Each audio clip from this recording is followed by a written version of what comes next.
DMTV, Billy Kamalo Banaibele.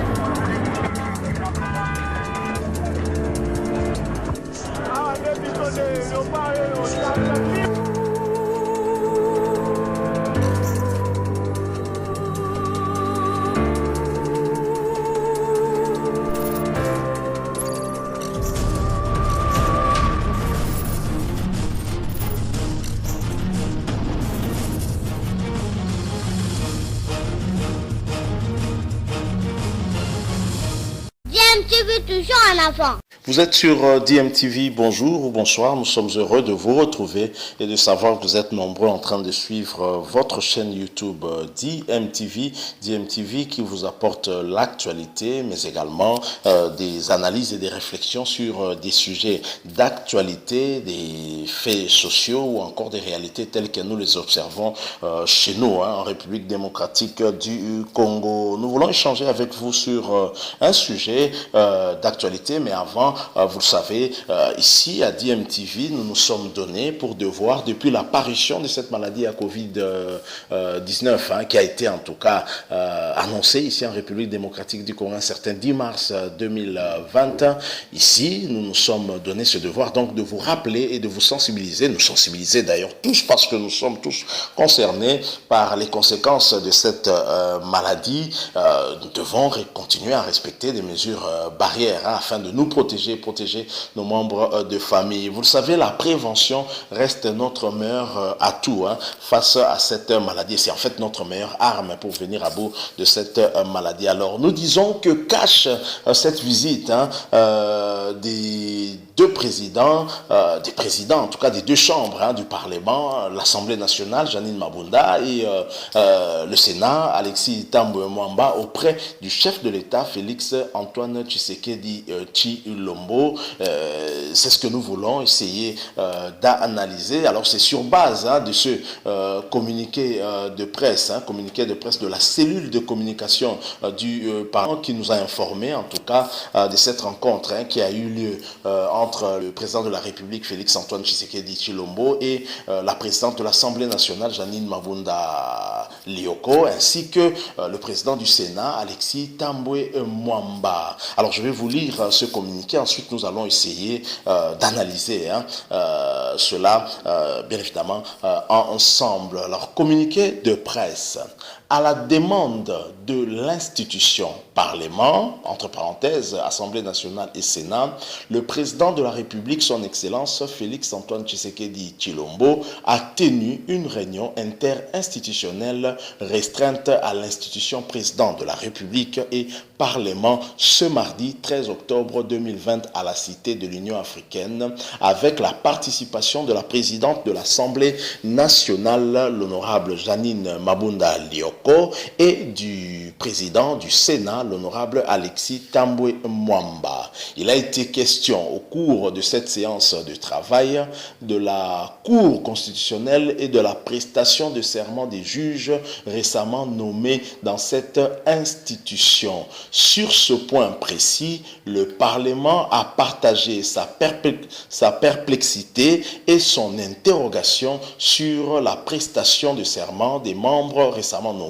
sur base de la loi organique numéro 13/026 du 15 octobre 2013 portant organisation et fonctionnement de la Cour constitutionnelle au regard de l'ordonnance numéro 16/020 du 22 août 2016 portant disposition relative au statut particulier des membres de la Cour constitutionnelle et à la controverse sociopolitique qui s'en est suivie. L'entretien s'est achevé sur ce et le Parlement a affirmé son attachement au respect des textes et par conséquent s'est engagé à poursuivre la réflexion dans l'optique de rechercher des solutions idoines et respectueuses de la Constitution du 18 février 2006 des des lois et règlements nationaux pour la sauvegarde des acquis démocratiques nés de l'alternance politique historique en 2019. La cellule de communication du Parlement. Alors voilà le communiqué de la cellule justement de communication du Parlement en rapport avec cette réunion qui a eu lieu entre à la cité de l'OUA, à la présidence donc, entre le chef de l'État, Félix Tshisekedi, et les présidents des deux chambres du Parlement, à savoir Janine Mabunda, présidente du Sénat, de l'Assemblée nationale, pardon, ainsi que Alexis Thambwe Mwamba, président du Sénat. À la lecture de ce communiqué, plusieurs questions nous traversent en tout cas l'esprit.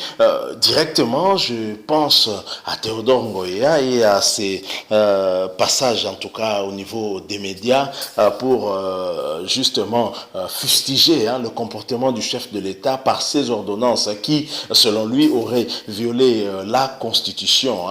Lui qui est avocat de deux juges de la Cour constitutionnelle qui ont été nommés par le chef de l'État au niveau de la Cour de cassation et qui refusent en fait de partir et qui ont eu à engager Théodore Ngoï comme leur avocat, et ce dernier a même cherché à rencontrer le chef de l'État pour parler de cette affaire. Il souhaite que le chef de l'État puisse rapporter ses ordonnances et remettre ses clients, donc les juges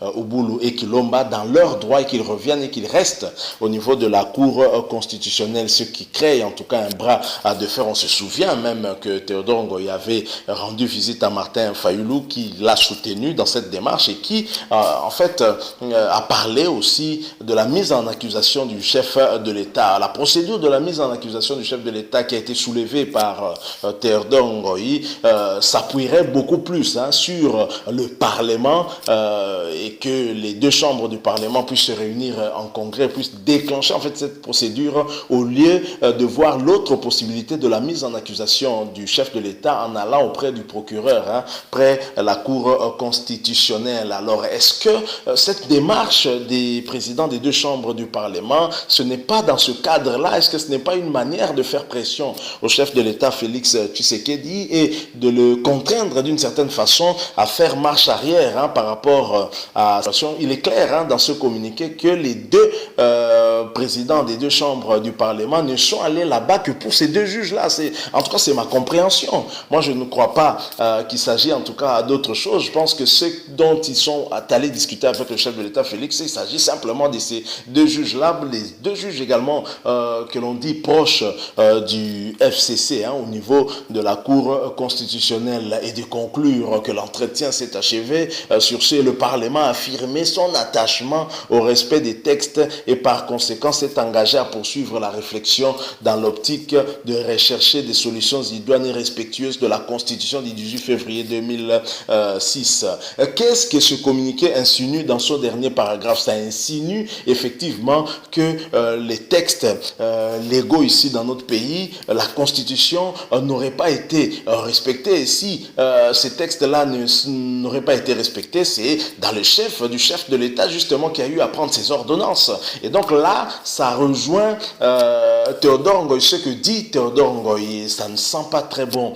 Tout ça, je ne sais pas comment a réagi le chef de l'État par rapport à ce que les présidents des deux chambres du Parlement sont allés lui dire. Là, c'est un communiqué venu du Parlement, et donc on ne peut pas se fier totalement à ça. On aurait aimé avoir également le communiqué de la présidence par rapport à ce sujet-là. Donc ça n'augure pas quelque chose de bon.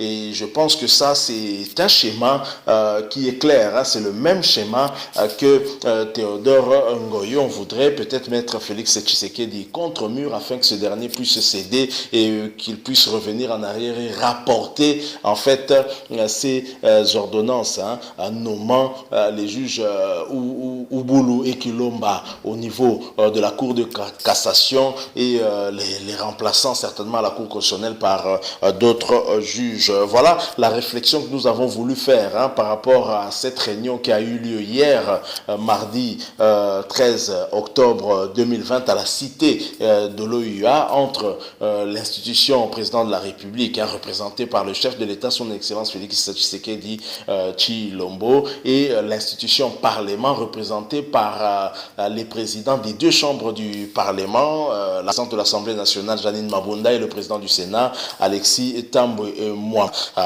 Nous sommes en tout cas arrivés à la fin. Nous allons suivre ce dossier de près parce que j'ai comme l'impression que ce n'est pas encore fini. Nous allons encore voir d'autres épisodes dans l'avenir. Alors si vous avez aimé, laissez-nous un like, mais surtout réagissez si vous avez un point de vue à émettre qui soit le même que le nôtre ou différent, réagissez et ça nous fera toujours bien de vous lire dans la mesure du possible. On pourra également répondre et réagir aussi avec vous. Et si vous n'êtes pas encore abonné sur cette chaîne, s'il vous plaît, cliquez pour vous abonner. N'oubliez pas de cliquer également sur la petite cloche de notification. Celle-ci vous permettra en tout cas de ne plus rien manquer des prochaines vidéos qu'on mettra en ligne ici pour vous. Nous sommes arrivés à la fin, encore une fois. Un rappel, protégez-vous car le coronavirus n'a pas encore été vaincu. Continuez à respecter des mesures barrières telles que dictées par nos autorités parce que la prévention reste notre meilleure arme face à cette